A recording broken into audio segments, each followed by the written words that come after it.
안녕하십니까. 모두가 디자인을 진행하고 있는 박영호입니다. 네, 안녕하세요. 모하임 모듈주택의 하상민입니다. 네, 오늘은 최근에 이제 3기 신도시가 발표되고 나서 네, 3기 신도시의 모든 공동주택들을 이제 장수면 주택으로 그렇죠. 이제 만들어 보겠다라고 정부가 발표를 합니다. 네, 그게 3월 달부터 발표가 나고 나서 그 다음에 6월, 7월 달에 그 관계 부처에서 정책 토론회나 네, 그 다음에 주요 정책을 담당하는 담당자들이 굉장히 언론에 많이 나왔습니다. 네, 네. 근데 실질적으로 장수면 주택이라는 것들이 언론에 단어는 많이 나오지만 그렇죠. 장수면 주택이 뭐야 이렇게 하면 모르는 사람이 많거든요. 많죠.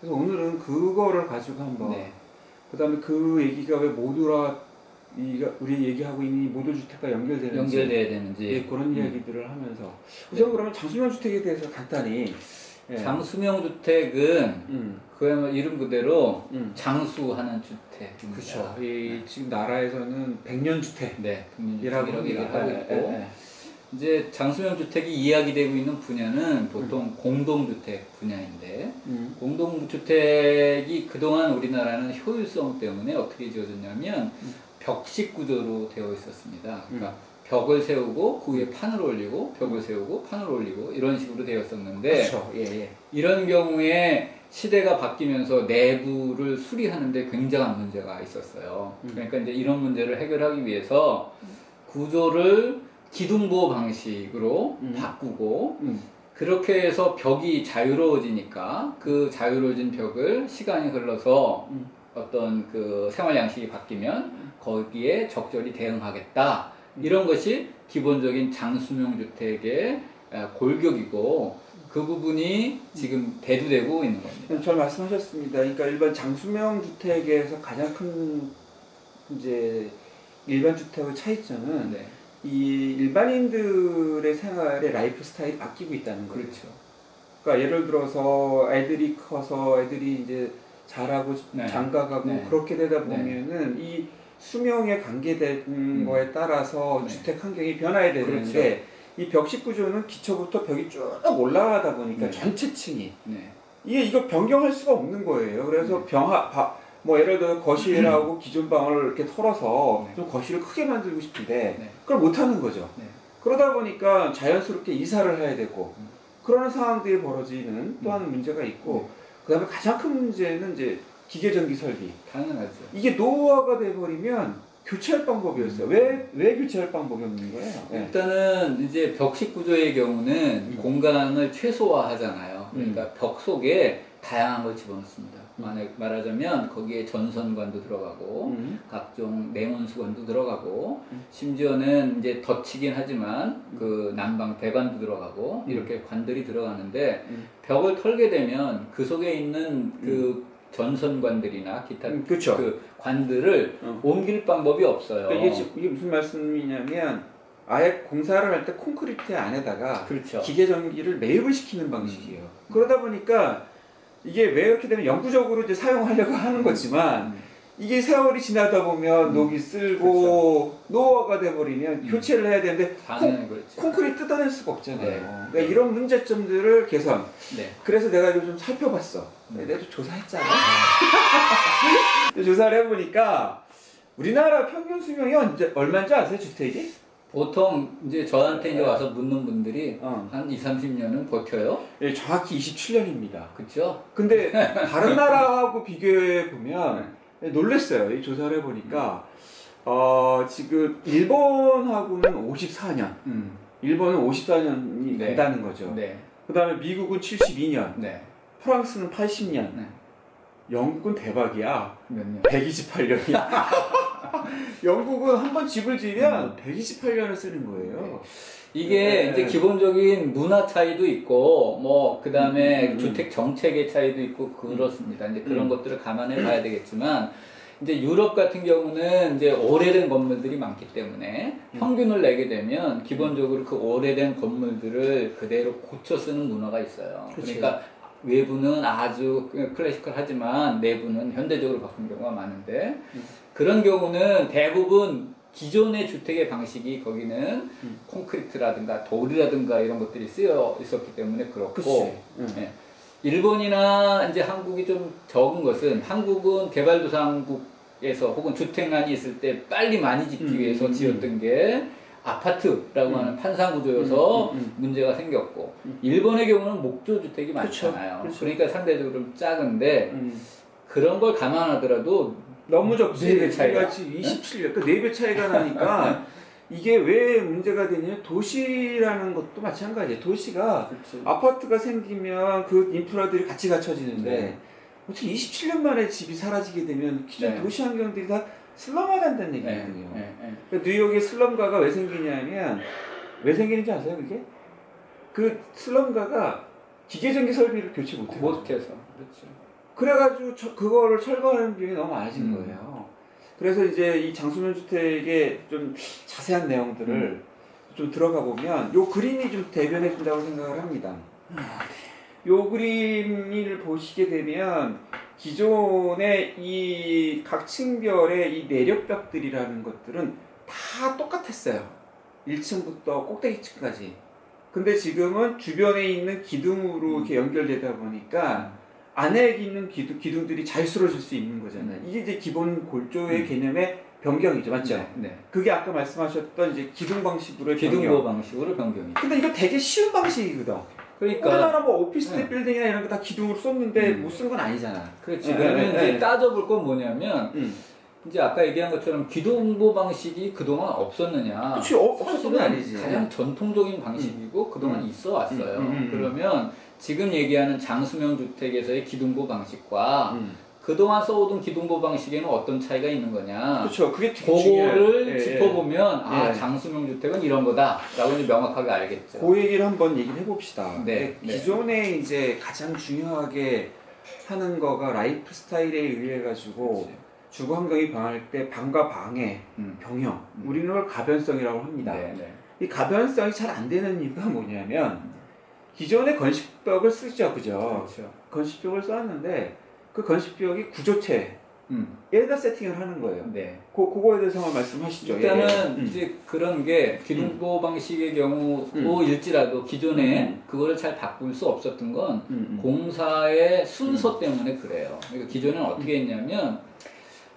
골조를 세우고 곧바로 건식벽을 세워요. 건식벽을 탁 세우고 그 다음에 그 위에 공간을 중심으로 막 마감들을 해나가요. 그러면 벽이 제일 먼저 설치됐기 때문에 벽을 중심으로 좌우로는 마감재들이 올라왔으니까 벽을 딱 철거하고 나면 그렇지. 빈자리가 생기잖아. 그것도 그럼 마감이 다 빠져. 그러니까 이런 이게- 것 때문에 이제 그 문제가 있었죠. 그래서 이런 공사의 순서도 바꿔야 돼. 구조체에다가 바로 이렇게 모든 거가 네. 마감이 된다 생각하는데 그렇지 않죠. 그렇죠. 구조체에다가 돌을 깔거나 마감재가 있어서 거기 위에다 세팅하는 구조다 그렇지. 보니까 이런 사항들에 대한 개념이 없는데 이제 아예 이제 마감재에다 세팅을 한다. 그렇죠. 그러니까 표피에다가 그냥 바닥면에다가 구조체다 하는 게 아니라 네. 이 마감재에다 했을 때 그럼 이제 가변성이 더 가변성이 유리해지고. 훨씬 더 커지는 거죠. 그 다음에 이제 또 하나 바뀌는 게 이제 우리 욕실. 그렇지. 설비하고 관련된 욕실. 욕실의 대부분의 이 배관은 그 우리 집 층의 배관은 아래층 천정에 그렇지. 있죠.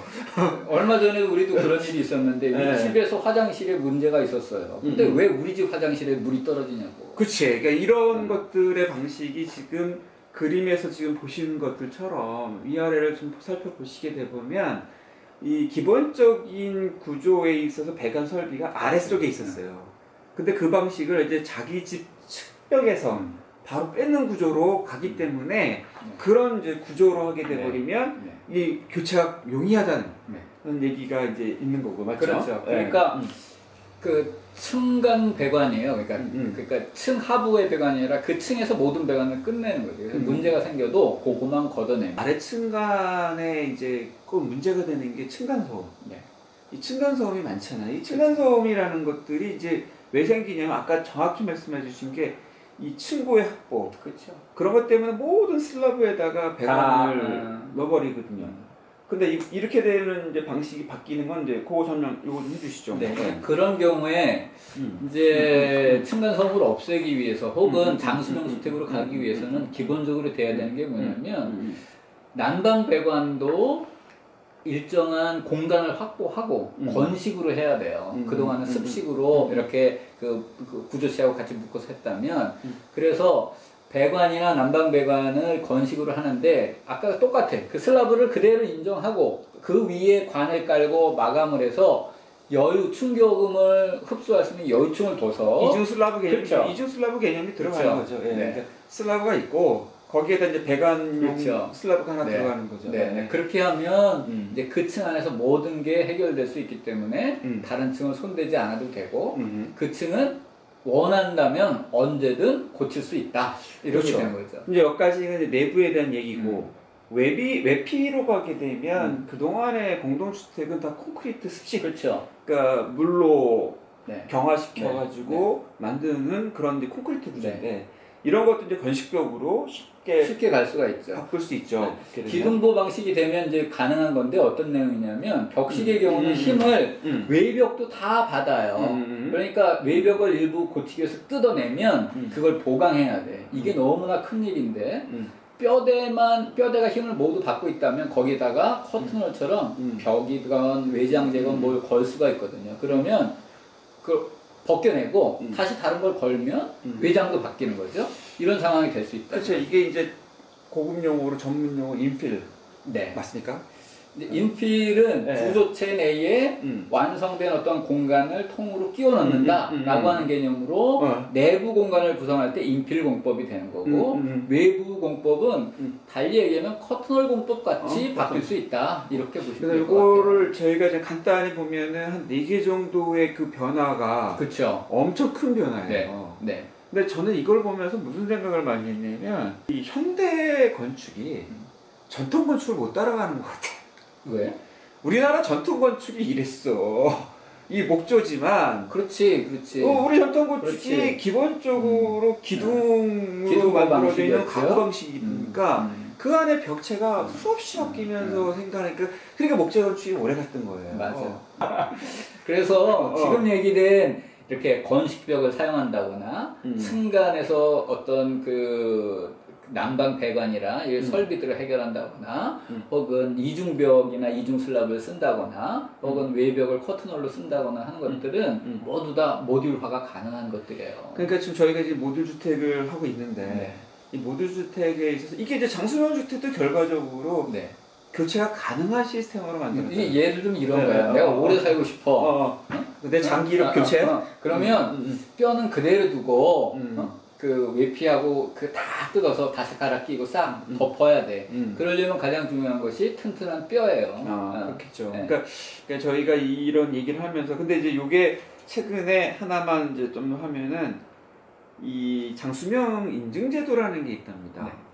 그러니까 인증제도라는 게 있어서 이제 이런 내부성, 그 다음에 가변성, 수리 용이성에 따라서 요런 기본적인 등급들이 나눠지는데 그 이야기는 이제 우리나라가 이제 점진적으로 이 장수명 주택을 적용하면서 인증제도가 적용되어지고 그런 제도가 나오면 다음번에 기회에 이런 어떤 내부적인 문제, 가변적인 거, 수리가 용이한 것들이 어떻게 평가가 되는지 그런 평가체들에 대한 것들은 한번 더 얘기해 볼 수 있는 시간이 있을 것 같아요.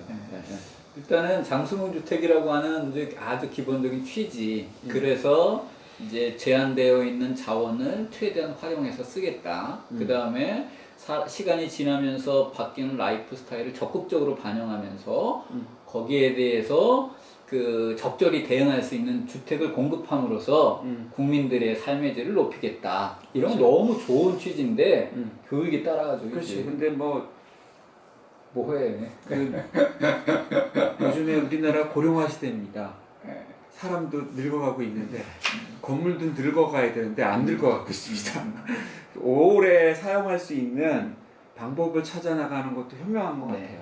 그걸 위해서는 거기에 대한 아이디어를 끊임없이 좀 발굴해야 되고 젊은 학생들을 그쪽에 교육시켜서 자원의 재활용과 순환, 지속 가능한 건축 이런 것에 대한 파도를 확실하게 좀 심어줘야 됩니다.